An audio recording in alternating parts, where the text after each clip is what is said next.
We're about to face the biggest drop in living standards since records began. That's according to the UK's spending watchdog. They predict that a further 500,000 will be pushed into unemployment in the next 12 months. Now, add that to the vast numbers of people that were already there and all the people that were thrust there in just the last 2 years.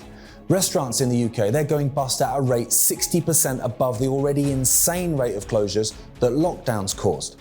Lockdowns meant that hospitality lost an astronomical amount of money, but on top of that, they changed the behaviour of the public. People got used to staying in. It became their new normal.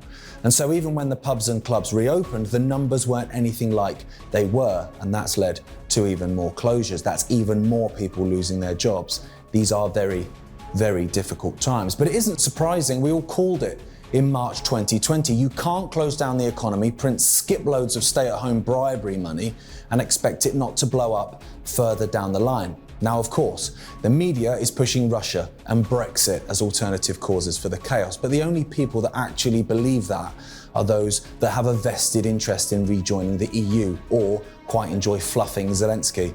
They're the same people. You've seen them on social media. I'm sure the Ukraine flag and the mask emoji is normally a giveaway. That and a completely unearned sense of self-importance. Europe is on its arse too, but that doesn't fit the narrative, so they just shout racist at a pensioner. The reality is we're living through a cost of lockdowns crisis, and it begs the question, where were all the economists in 2020? Now, I'm not an economist, and I knew it was a terrible idea. I was just a regular bloke getting tinfoil hat memes thrown at me, and I could see it, and I vocalised it, as did many of you. This is a very, very bad idea, we said. Granny killer, they cried. How's Granny now? She's freezing her arse off, watching Bargain Hunt through a neighbour's window. So either those advising the government were idiots who didn't see this coming, or they did see this coming and they chose to carry on regardless.